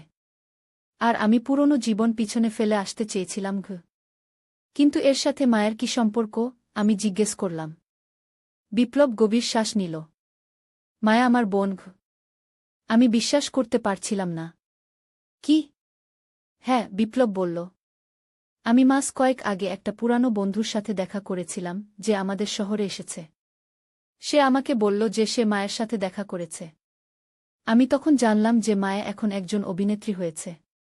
আমি তাকে খুঁজে বের করার সিদ্ধান্ত নিলাম। কিন্তু আমি তোমাকে বলিনি কারণ আমি নিশ্চিত ছিলাম না সে আমার সাথে দেখা করতে চাইবে কি না। তাই তুমি থিয়েটার গ্রুপে যোগ দিলে? আমি জিজ্ঞেস করলাম। বিপ্লব মাথা নাড়ল। না, আমি আগে থেকেই থিয়েটার করতাম। এটা সংযোগ যে মায়াও একই গ্রুপে যোগ দিল। আমি তাকে প্রথম দিন দেখে চিনতে পারি। আমরা কথা বলি এবং সিদ্ধান্ত নেই যে আমরা আবার সম্পর্ক গড়ে তুলব। কিন্তু আমরা এটাও সিদ্ধান্ত নেই যে আমরা এখনই কাউকে বলবো না, কারণ আমরা আমাদের বাবা-মাকে খুঁজে বের করার চেষ্টা করছি। তুমি আমাকে বলনি কেন? আমি জিজ্ঞেস করলাম, এখনও বিশ্বাস করতে কষ্ট হচ্ছিল। আমি ভয় পেয়েছিলাম যে তুমি রেগে যাবে যে আমি তোমার কাছে ২০ বছর ধরে এত বড় একটা সত্য লুকিয়ে রেখেছি, বিপ্লব বলল। আমি ঠিক সময়ের জন্য অপেক্ষা করছিলাম। আমরা আমাদের বাবা-মাকে খুঁজে পেতে চেয়েছিলাম, তারপর আমি সবাইকে একসাথে পরিচয় করিয়ে দিতে চেয়েছিলাম। আমি চুপ করেছিলাম। আমার মাথার ভেতর অনেক চিন্তা ঘুরপাক খাচ্ছিল। ২০ বছর। বিপ্লব আমার কাছে তার পরিবারের কথা ২০ বছর লুকিয়ে রেখেছে। আমি জানি তুমি রাগ করেছ, বিপ্লব বলল। আমি তোমাকে আগেই বলা উচিত ছিল। কিন্তু আমি ভয় পেয়েছিলাম। আমি দীর্ঘশ্বাস ফেললাম। আমি রাগ করিনি, বিপ্লব। আমি শুধু অবাক হয়েছি। তুমি আমাকে বলতে পারতে। আমি তোমাকে বুঝতাম। বিপ্লব আমাকে জড়িয়ে ধরল। আমি জানি। আমি ভুল করেছি। আমি আর কখনো তোমার কাছে কিছু লুকাবো না। আমি তাকে আরও জোরে জড়িয়ে ধরলাম। আচ্ছা, তাহলে এখন কি করবে? তোমরা কি তোমাদের বাবা-মাকে খুঁজে পেয়েছ? বিপ্লব মাথা নাড়ল। না, আমরা এখনও খুঁজছি। কিন্তু আমরা কিছু তথ্য পেয়েছি। তারা এখন কলকাতায় আছেন বলে মনে হয়। অবাক করার মতো, পরের মাসে আমরা সবাই, আমি, বিপ্লব, অভিজিৎ, সুমিতা এবং মায়া, কলকাতায় গেলাম। বিপ্লব আর মায়া তাদের বাবা-মা ঠিকানা খুঁজে পেয়েছিল। আমরা একটা ছোট বাড়ির সামনে দাঁড়িয়েছিলাম। বিপ্লব কম্পিত হাতে কলিং বেল বাজাল। দরজা খুলে গেল। এক বৃদ্ধ মহিলা আমাদের দিকে তাকালেন। প্রথমে তিনি কিছু বুঝতে পারলেন না। তারপর তার চোখ বড় হয়ে গেল। বিপ্লব? মায়া? বিপ্লব আর মায়া বলল, মা। সেদিন অনেক কান্নাকাটি হল, অনেক আলিঙ্গন, অনেক গল্প। ২০ বছরের বিচ্ছেদের পর পরিবার আবার একত্রিত হল। বিপ্লব আর মায়ার বাবাও ছিলেন, এখন অনেক বৃদ্ধ হয়ে গেছেন। তিনি অনেক বদলে গেছেন আর তার আগের কঠোরতা আর নেই। তিনি তার সন্তানদের হারানোর ব্যথায় অনেক শিক্ষা পেয়েছেন। আমরা সেখানে ১ সপ্তাহ থাকলাম। অভিজিৎ আর সুমিতা তাদের নতুন দাদা-দিদা এবং ফুফু মায়ের সাথে সময় কাটাল। আমি দেখলাম বিপ্লব যেন আবার জীবন ফিরে পেয়েছে। তার চোখে এক নতুন আলো ছিল। সেই যাত্রার পর আমাদের জীবন পাল্টে গেল। আমরা প্রতি মাসে কলকাতায় যাই। মায়া প্রায়ই আমাদের বাড়িতে আসে। সে অভিজিৎ আর সুমিতার প্রিয় ফুফু হয়ে উঠেছে। এবং বিপ্লব আর আমার মধ্যে আমাদের সম্পর্ক আরও গভীর হয়েছে। বিপ্লব এখন আর কিছু লুকায় না, আমিও তাকে সম্পূর্ণভাবে বিশ্বাস করি। কিন্তু এই গল্প এখানেই শেষ হয় না। ১ বছর পর, একদিন রাতে বিপ্লব তার বাবার একটা ফোন পেল। তিনি খুব উত্তেজিত শোনাচ্ছিলেন। বিপ্লব, তোমাকে একটা জিনিস দেখাতে চাই। আমি তোমাদের বাড়িতে আসছি। পরের দিন বিপ্লবের বাবা-মা এবং মায়া আমাদের বাড়িতে এলেন। বিপ্লবের বাবার হাতে একটা পুরানো বাক্স ছিল। এই বাক্সটা আমি অনেক বছর লুকিয়ে রেখেছিলাম, তিনি বললেন। এটা আমার পিতামহের। আমি সম্প্রতি এটা খুঁজে পেয়েছি। আমি মনে করি এটা এখন তোমাদের জানা উচিত। তিনি বাক্সটা খুললেন। ভেতরে অনেক পুরানো কাগজপত্র, ফটোগ্রাফ এবং একটা ছোট ডায়েরি ছিল। তিনি ডায়েরিটা বের করলেন। এটা আমার পিতামহের ডায়েরি। তিনি ব্রিটিশ আমলে একজন গুপ্তচর ছিলেন গু। আমরা সবাই অবাক হয়ে শুনছিলাম। বিপ্লবের বাবা ডায়েরি থেকে পড়তে শুরু করলেন। এটা ছিল একটা অবিশ্বাস্য গল্প, একজন মানুষের যিনি তার দেশের জন্য নিজের জীবন বিপন্ন করেছিলেন, যিনি দেশের স্বাধীনতার জন্য লড়াই করেছিলেন এবং অনেক গোপন তথ্য সংগ্রহ করেছিলেন। কিন্তু সবচেয়ে আশ্চর্যের বিষয় হল, বিপ্লবের বাবা বললেন, তিনি এই ডায়েরিতে লিখেছেন যে তিনি একটা গুপ্তধন লুকিয়ে রেখেছিলেন, যা ব্রিটিশরা তাদের সাথে নিয়ে যেতে চেয়েছিল গু। গুপ্তধন? আমরা সবাই একসাথে জিজ্ঞেস করলাম। হ্যাঁ, বিপ্লবের বাবা বললেন। এটা কোথায় লুকিয়ে আছে সেটা এই ডায়েরিতে একটা সংকেতের মধ্যে লেখা আছে। আমি এই সংকেত বুঝতে পারিনি, কিন্তু হয়তো তোমরা পারবে গু। সেদিন থেকে আমাদের নতুন যাত্রা শুরু হল, একটা গুপ্তধন খোঁজার যাত্রা। বিপ্লব, মায়া, আমি এবং অভিজিৎ, যে এখন কলেজে ইতিহাস পড়ে, আমরা সংকেত বুঝতে চেষ্টা করছিলাম। একদিন অভিজিৎ একটা আবিষ্কার করল। এটা একটা ম্যাপ, সে চিৎকার করে উঠল। ডায়েরিতে এই চিহ্নগুলো একটা ম্যাপ তৈরি করে। এবং ম্যাপটা পশ্চিমবঙ্গের একটা অংশের। আমরা ম্যাপটা বুঝতে পারলাম এবং এটা আমাদের একটা পুরানো মন্দিরের দিকে নিয়ে গেল, যা এখন ধ্বংসাবশেষ। সেখানে আমরা আরও সংকেত খুঁজে পেলাম, যা আমাদের মন্দিরের নিচে একটা গুহার দিকে নিয়ে গেল। এটা ছিল এক বিস্ময়কর যাত্রা, একটা পারিবারিক অ্যাডভেঞ্চার যা আমাদের সবাইকে আরও কাছাকাছি নিয়ে এলো। মন্দিরের গুহায় আমরা যা খুঁজে পেলাম তা শুধু সম্পদই নয়, পুরানো স্বর্ণ, মূল্যবান রত্ন এবং অন্যান্য ঐতিহাসিক সম্পদ, কিন্তু আমরা খুঁজে পেলাম আমাদের পারিবারিক ইতিহাসের একটা সম্পূর্ণ পরিচয়। বিপ্লবের পিতামহ শুধু একজন গুপ্তচরী ছিলেন না, তিনি ছিলেন একজন নায়ক, যিনি তার দেশের জন্য লড়াই করেছিলেন এবং যিনি তার পরিবারের জন্য একটা উত্তরাধিকার রেখে গেছেন, সাহস, দেশপ্রেম এবং ন্যায়বোধের উত্তরাধিকার। যেদিন আমরা গুপ্তধন উদ্ধার করলাম, সেদিন বিপ্লব আমাকে জড়িয়ে ধরে বলল, অনু, আমাদের পরিবারের ইতিহাসের জন্য আমি গর্বিত। কিন্তু আমি সবচেয়ে বেশি গর্বিত তোমার জন্য, তুমি আমাকে বিশ্বাস করেছিলে, যখন সবচেয়ে বেশি প্রয়োজন ছিল তখন আমার পাশে ছিলে গু। সেদিন সন্ধ্যায় আমরা সবাই, বিপ্লব, আমি, অভিজিৎ, সুমিতা, মায়া এবং বিপ্লবের বাবা মা, একসাথে দেশের স্বাধীনতা সংগ্রামের বীর সৈনিকদের সম্মানে একটা মিউজিয়াম তৈরি করার সিদ্ধান্ত নিলাম, যেখানে বিপ্লবের পিতামহের ডায়েরি এবং অন্যান্য ঐতিহাসিক জিনিস রাখা হবে। এই যাত্রায় আমি শিখলাম যে পরিবার হচ্ছে সবচেয়ে বড় সম্পদ। আমরা হারিয়ে যেতে পারি, ভুল বুঝতে পারি, মিথ্যা বলতে পারি, কিন্তু শেষ পর্যন্ত ভালোবাসা আমাদের একত্রিত করে, ভালোবাসা আমাদের উদ্ধার করে। আজ আমি সেই ফোন ও ডেটিং অ্যাপের ঘটনার কথা ভাবলে হাসি। আমি কল্পনাও করতে পারিনি যে সেই ছোট্ট ঘটনা আমাদের কোথায় নিয়ে যাবে। যদি আমি বিপ্লবকে সন্দেহ না করতাম, যদি আমি তার ফোন নিমুন সব ভান। তুমি আমাকে সরিয়ে রাখতে চেয়েছিলে যেন তুমি ওই গি। বিপ্লব হাত তুলে আমাকে থামাল। অনু, শোনো, এটা সেরকম কিছু না। এটা আমি আর কিছু শুনতে চাইনি। আমি সিটে বসে পড়লাম এবং জানালার দিকে তাকিয়ে রইলাম। বিপ্লব আমার সাথে কথা বলার চেষ্টা করেছিল, কিন্তু আমি কিছু শুনিনি। ট্রেন যখন পরের স্টেশনে পৌঁছাল, আমি নেমে পড়লাম। বিপ্লব আমাকে ডাকল, কিন্তু আমি শুনলাম না।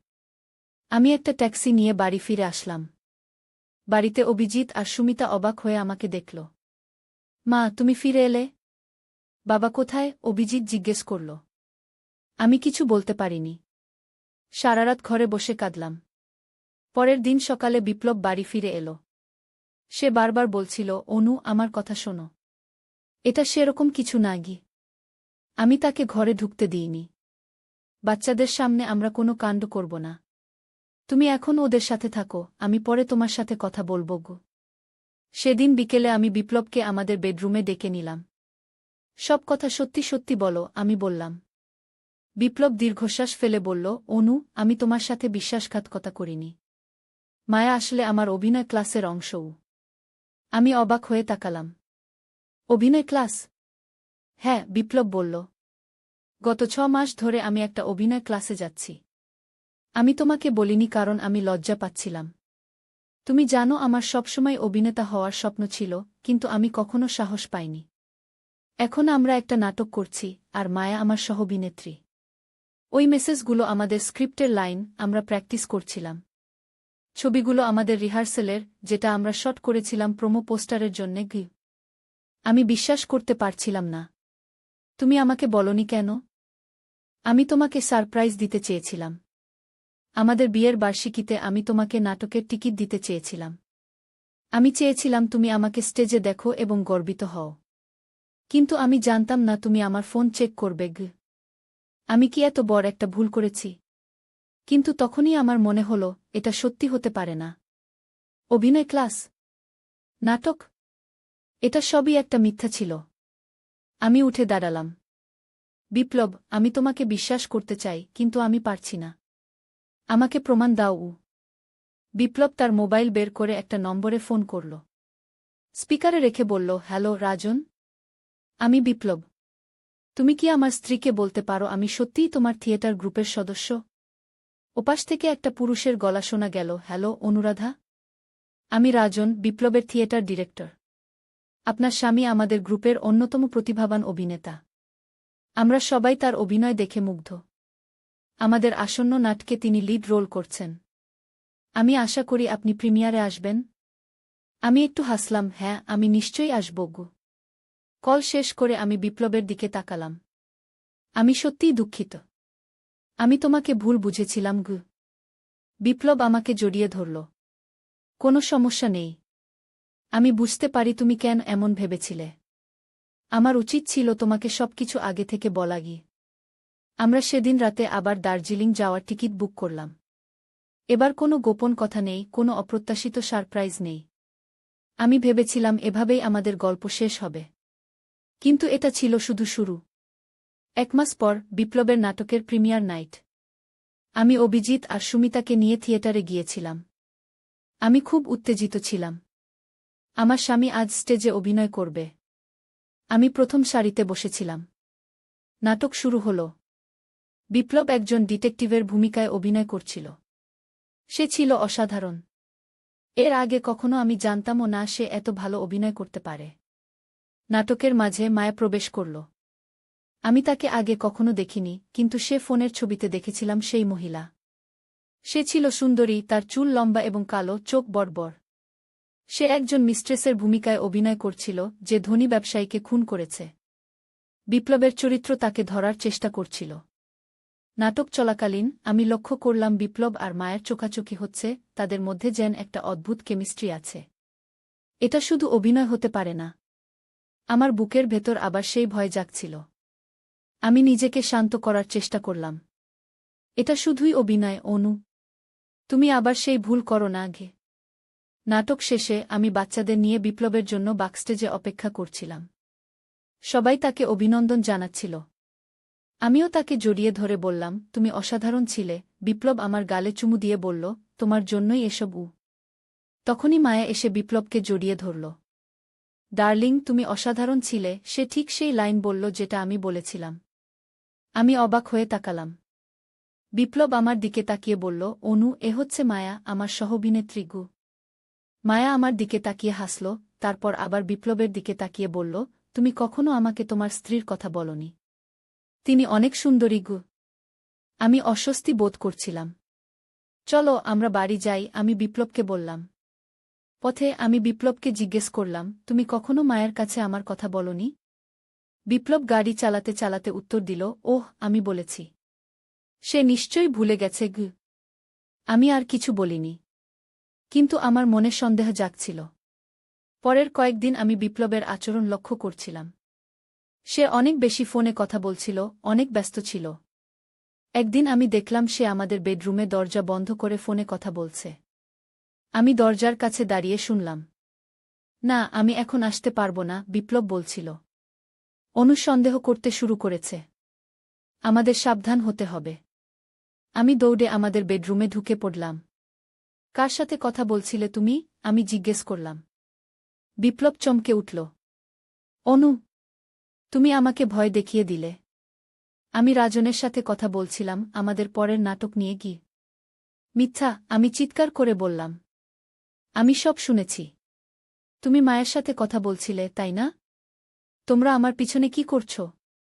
বিপ্লব গভীর শ্বাস নিল। অনু, তুমি আবার শুরু করলে? আমি তোমাকে আগেও বলেছি, মায়ের সাথে আমার সম্পর্ক শুধু পেশাদার। আমরা একসাথে অভিনয় করি, এর বেশি কিছু না। আমি তার মোবাইল হাত বাড়িয়ে চাইলাম। আমাকে তোমার ফোন দাও। বিপ্লব ফোন দিতে অস্বীকার করল। এটা আমার ব্যক্তিগত জিনিস। তুমি কেন আমাকে বিশ্বাস করো না? কারণ তোমার আচরণ সন্দেহজনক, আমি বললাম। তুমি যদি কিছু লুকাচ্ছ না, তাহলে আমাকে ফোন দেখাতে তোমার আপত্তি কেন? সেদিন রাতে আমরা পাশাপাশি শুয়ে থাকলেও কেউ কারো সাথে কথা বলিনি। পরের দিন সকালে বিপ্লব অফিসে চলে গেল। আমি ঠিক করলাম আমি নিজেই সত্য খুঁজে বের করব। আমি থিয়েটার গ্রুপের অফিসে গেলাম।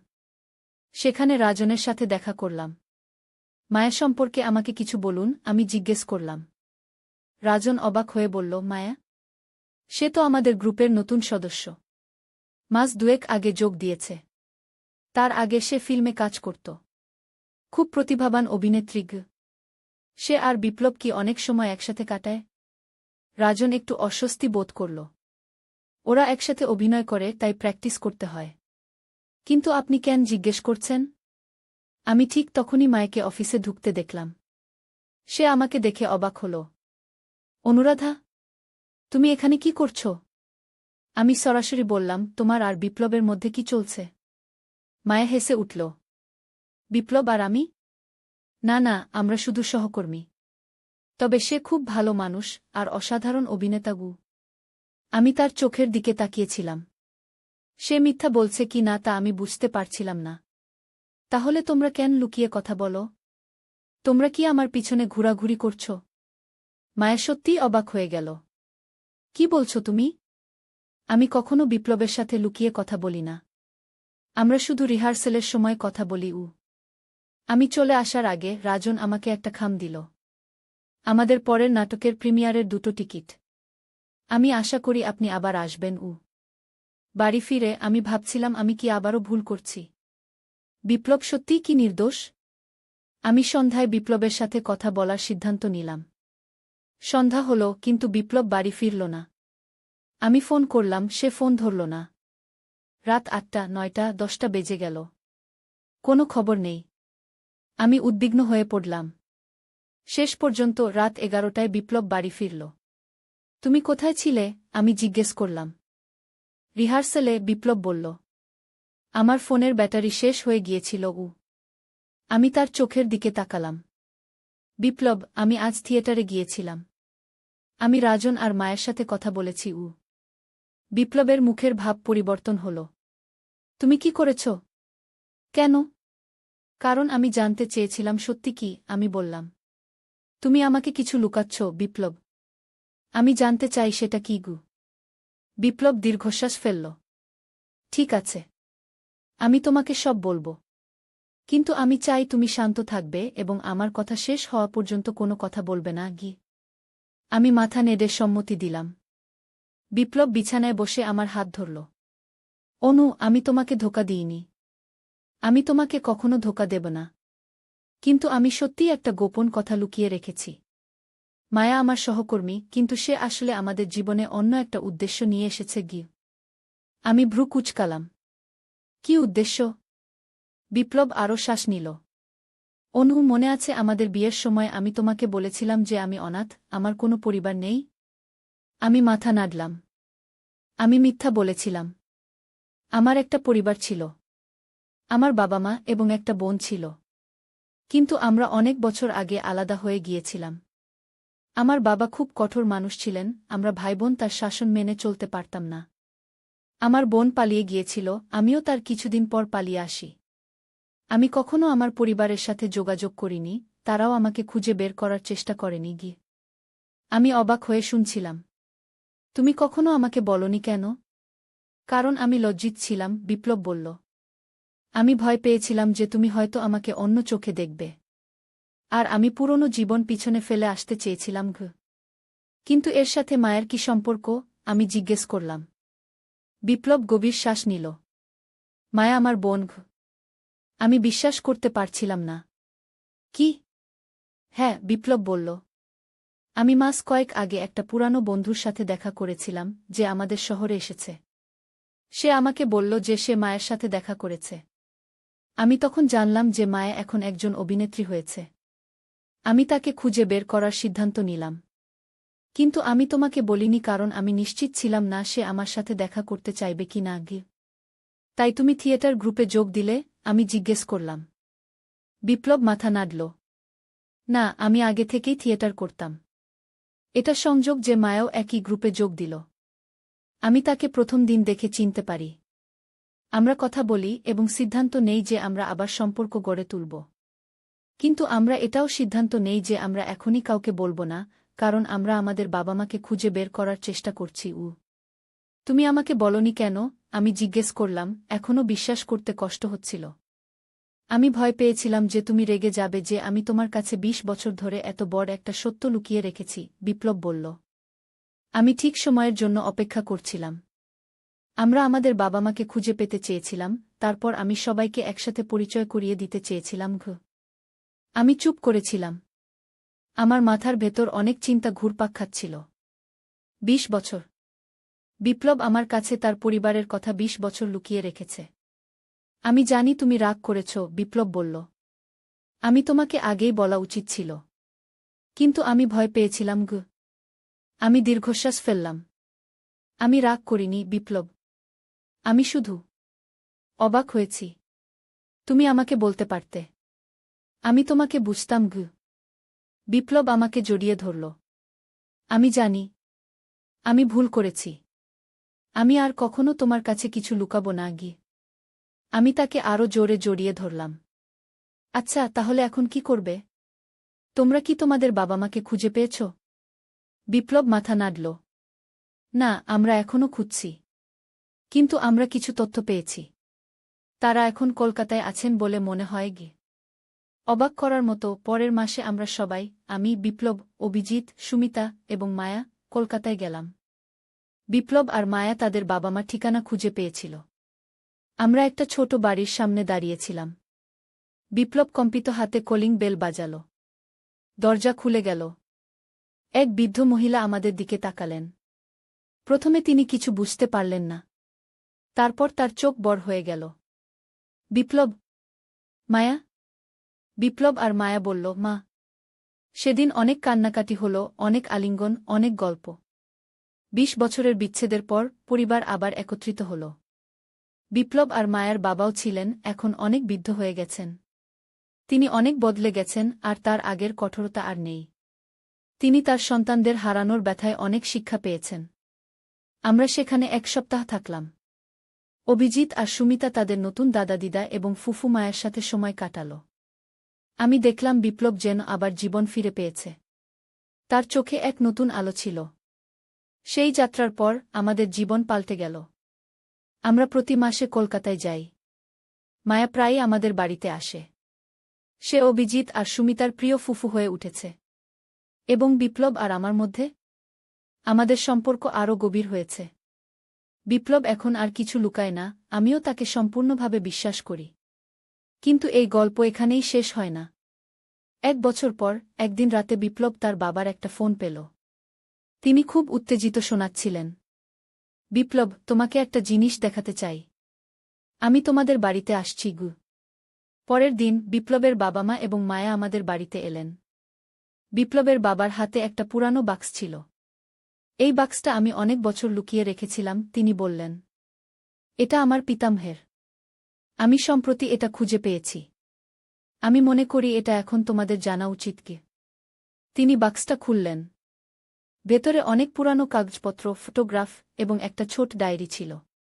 তিনি ডায়েরিটা বের করলেন। এটা আমার পিতামহের ডায়েরি। তিনি ব্রিটিশ আমলে একজন গুপ্তচর ছিলেন। আমরা সবাই অবাক হয়ে শুনছিলাম।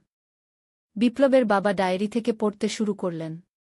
এটা ছিল একটা অবিশ্বাস্য গল্প, একজন মানুষের যিনি তার দেশের জন্য নিজের জীবন বিপন্ন করেছিলেন, যিনি দেশের স্বাধীনতার জন্য লড়াই করেছিলেন এবং অনেক গোপন তথ্য সংগ্রহ করেছিলেন। কিন্তু সবচেয়ে আশ্চর্যের বিষয় হল, বিপ্লবের বাবা বললেন, তিনি এই ডায়েরিতে লিখেছেন যে তিনি একটা গুপ্তধন লুকিয়ে রেখেছিলেন, যা ব্রিটিশরা তাদের সাথে নিয়ে যেতে চেয়েছিল। গুপ্তধন? আমরা সবাই একসাথে জিজ্ঞেস করলাম। হ্যাঁ, বিপ্লবের বাবা বললেন। এটা কোথায় লুকিয়ে আছে সেটা এই ডায়েরিতে একটা সংকেতের মধ্যে লেখা আছে। আমি এই সংকেত বুঝতে পারিনি, কিন্তু হয়তো তোমরা পারবে। সেদিন থেকে আমাদের নতুন যাত্রা শুরু হল, একটা গুপ্তধন খোঁজার যাত্রা। বিপ্লব, মায়া, আমি এবং অভিজিৎ, যে এখন কলেজে ইতিহাস পড়ে, আমরা সংকেত বুঝতে চেষ্টা করছিলাম। একদিন অভিজিৎ একটা আবিষ্কার করল। এটা একটা ম্যাপ, সে চিৎকার করে উঠল। ডায়েরিতে এই চিহ্নগুলো একটা ম্যাপ তৈরি করে। এবং ম্যাপটা পশ্চিমবঙ্গের একটা অংশের। আমরা ম্যাপটা বুঝতে পারলাম এবং এটা আমাদের একটা পুরানো মন্দিরের দিকে নিয়ে গেল, যা এখন ধ্বংসাবশেষ। সেখানে আমরা আরও সংকেত খুঁজে পেলাম, যা আমাদের মন্দিরের নিচে একটা গুহার দিকে নিয়ে গেল। এটা ছিল এক বিস্ময়কর যাত্রা, একটা পারিবারিক অ্যাডভেঞ্চার যা আমাদের সবাইকে আরও কাছাকাছি নিয়ে এলো। মন্দিরের গুহায় আমরা যা খুঁজে পেলাম তা শুধু সম্পদই নয়, পুরানো স্বর্ণ, মূল্যবান রত্ন এবং অন্যান্য ঐতিহাসিক সম্পদ, কিন্তু আমরা খুঁজে পেলাম আমাদের পারিবারিক ইতিহাসের একটা সম্পূর্ণ পরিচয়।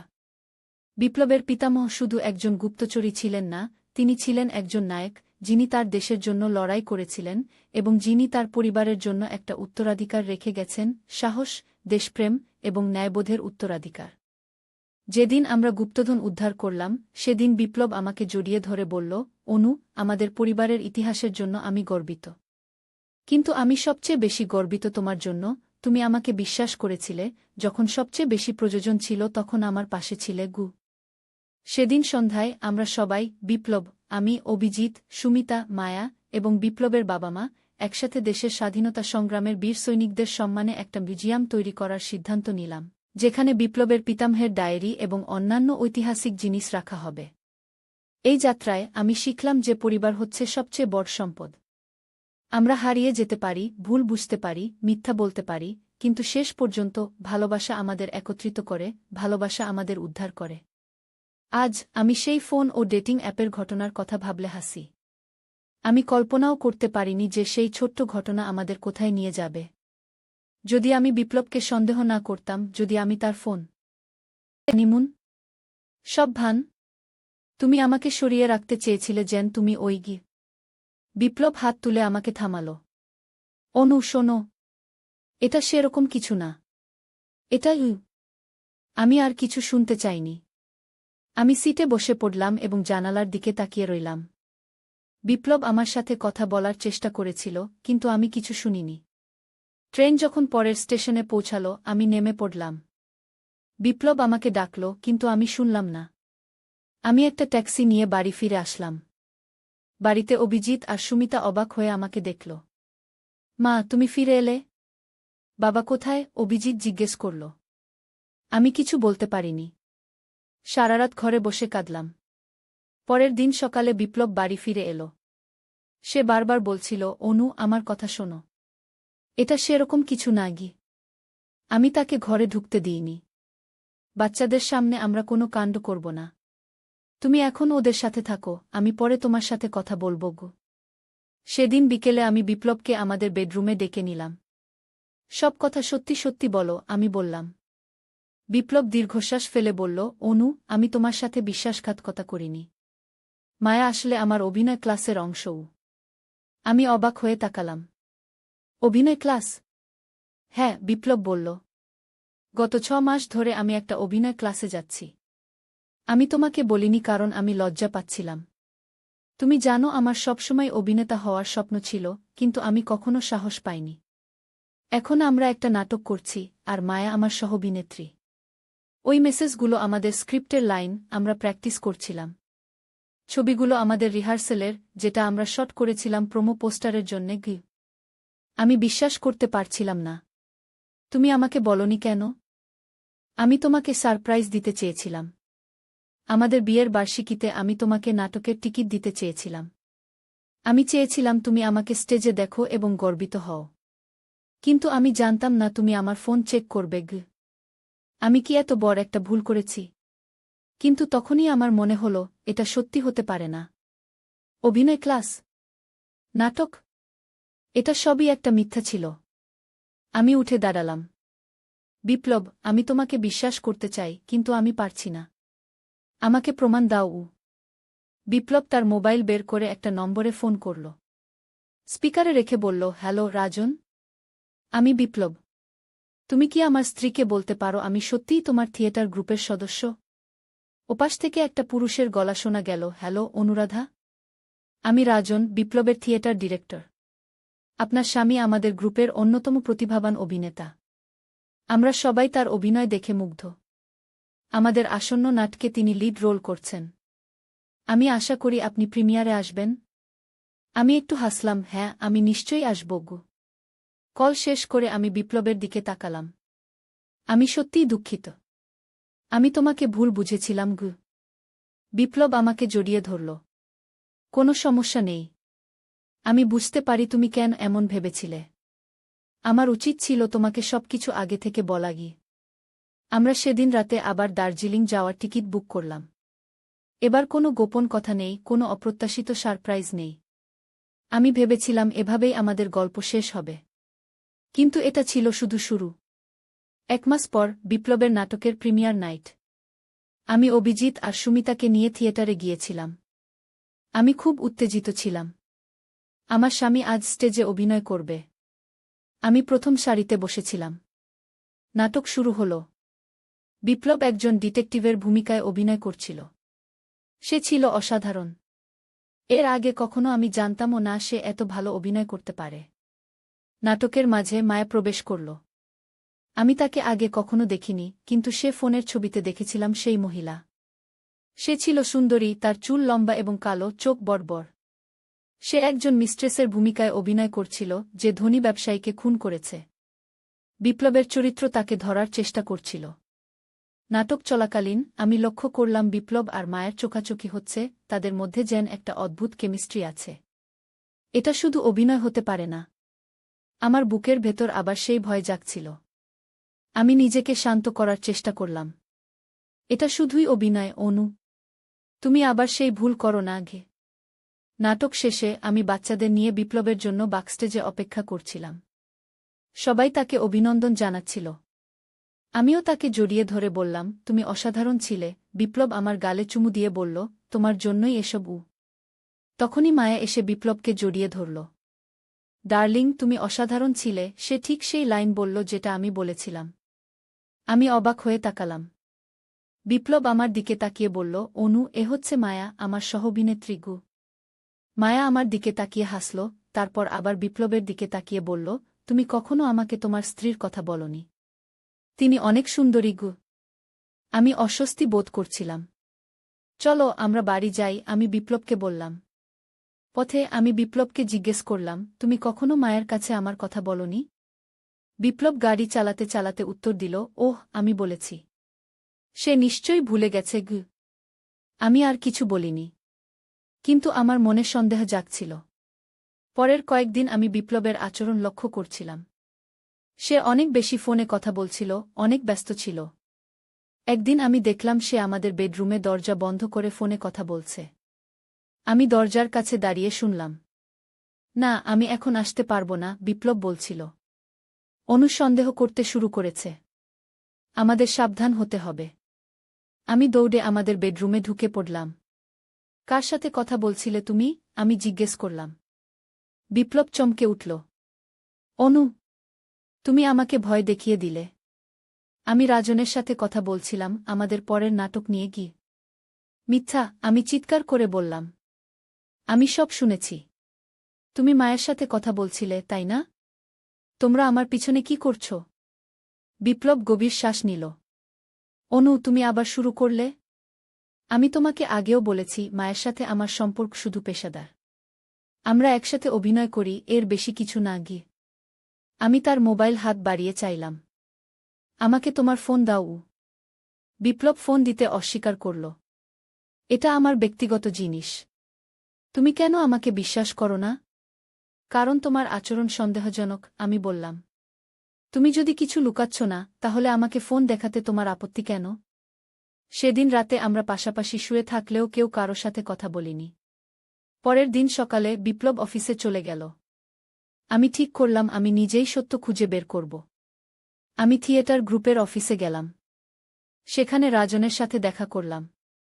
মায়া সম্পর্কে আমাকে কিছু বলুন, আমি জিজ্ঞেস করলাম। রাজন অবাক হয়ে বলল, মায়া?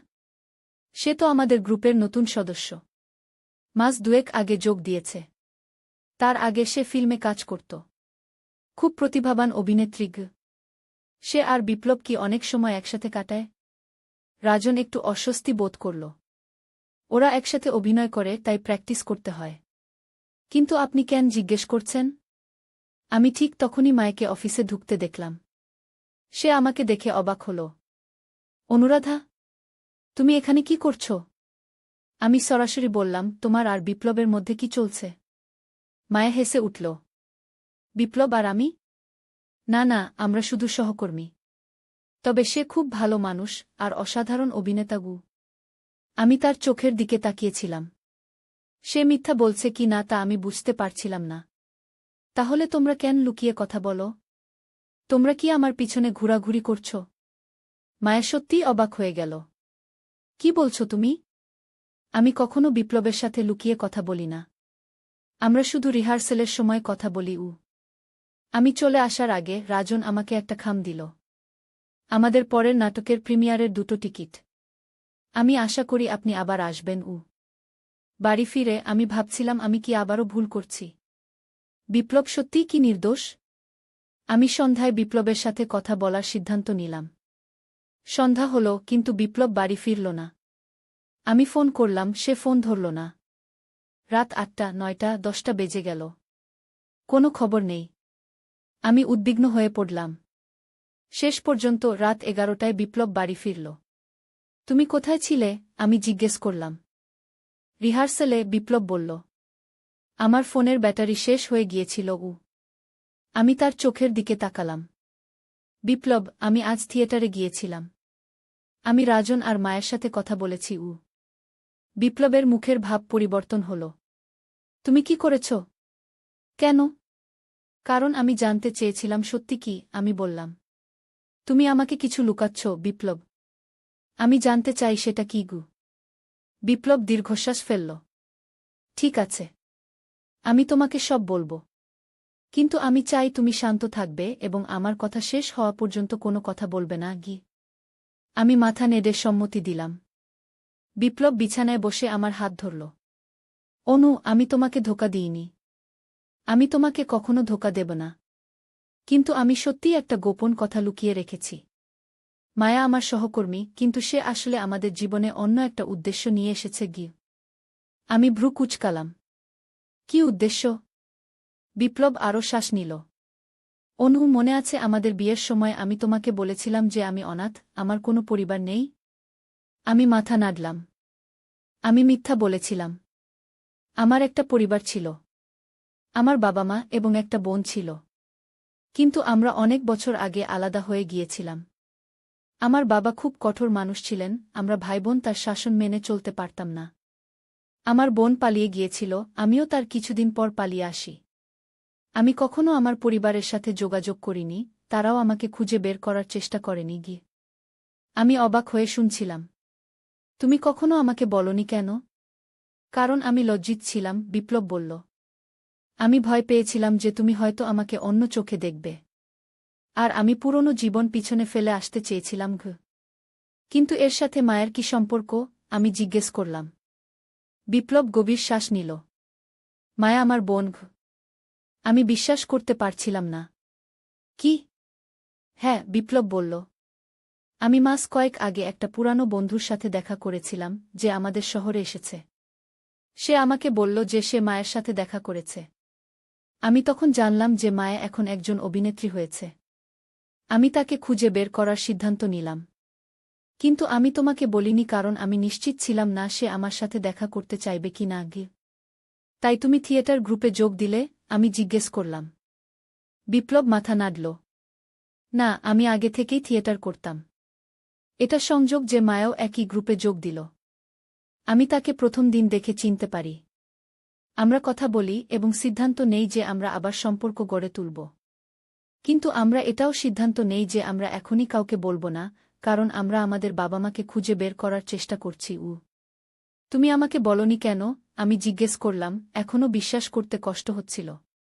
আমি ভয় পেয়েছিলাম যে তুমি রেগে যাবে যে আমি তোমার কাছে 20 বছর ধরে এত বড় একটা সত্য লুকিয়ে রেখেছি, বিপ্লব বলল। আমি ঠিক সময়ের জন্য অপেক্ষা করছিলাম। আমরা আমাদের বাবা মাকে খুঁজে পেতে চেয়েছিলাম, তারপর আমি সবাইকে একসাথে পরিচয় করিয়ে দিতে চেয়েছিলাম ঘ। আমি চুপ করেছিলাম।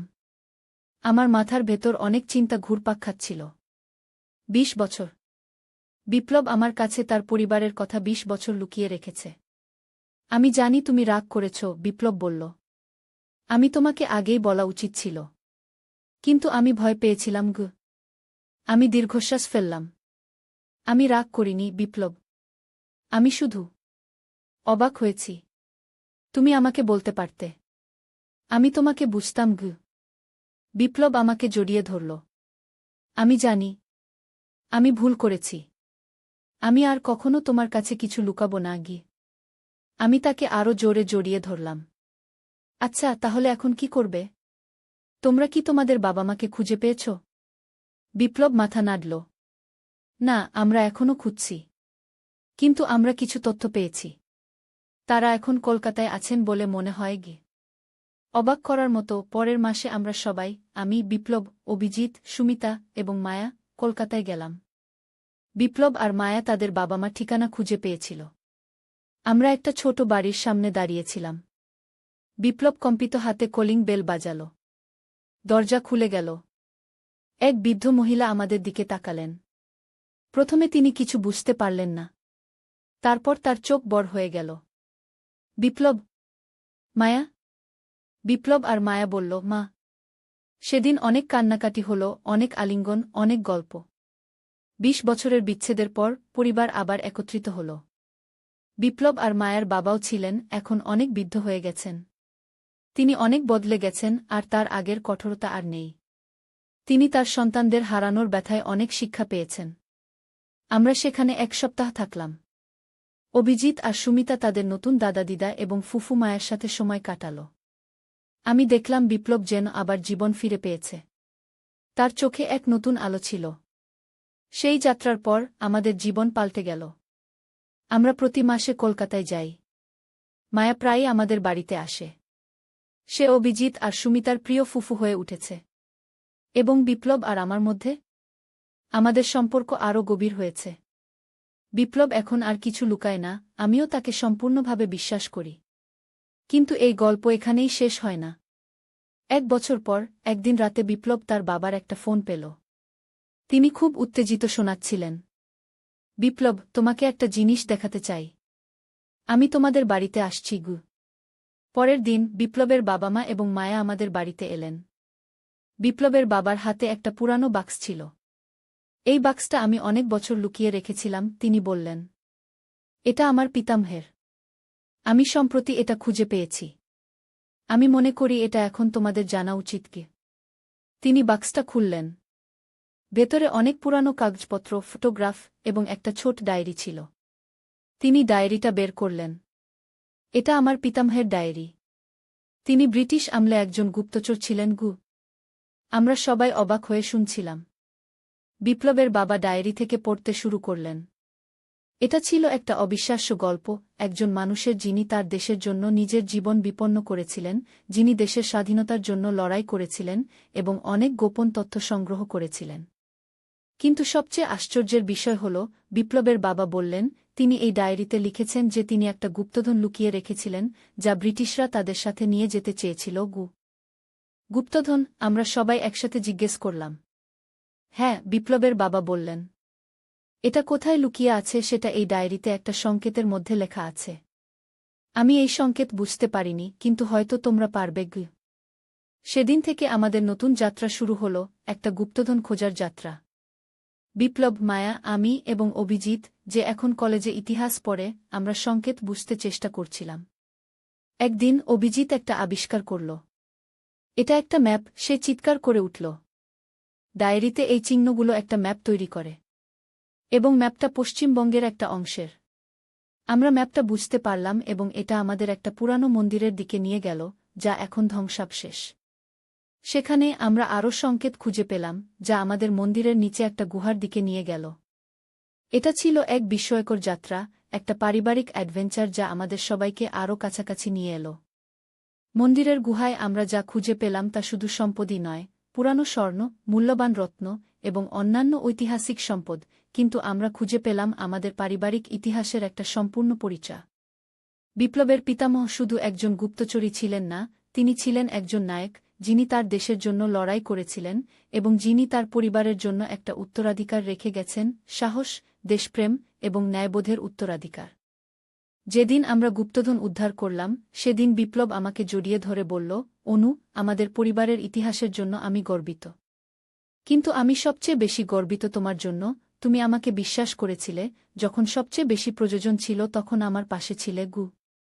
সেদিন সন্ধ্যায় আমরা সবাই, বিপ্লব, আমি, অভিজিৎ, সুমিতা, মায়া এবং বিপ্লবের বাবা মা, একসাথে দেশের স্বাধীনতা সংগ্রামের বীর সৈনিকদের সম্মানে একটা মিউজিয়াম তৈরি করার সিদ্ধান্ত নিলাম, যেখানে বিপ্লবের পিতামহের ডায়েরি এবং অন্যান্য ঐতিহাসিক জিনিস রাখা হবে। এই যাত্রায় আমি শিখলাম যে পরিবার হচ্ছে সবচেয়ে বড় সম্পদ।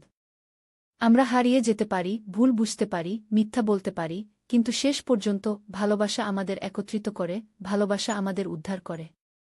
আজ আমি সেই ফোন ও ডেটিং অ্যাপের ঘটনার কথা ভাবলে হাসি। আমি কল্পনাও করতে পারিনি যে সেই ছোট্ট ঘটনা আমাদের কোথায় নিয়ে যাবে। যদি আমি বিপ্লবকে সন্দেহ না করতাম, যদি আমি তার ফোন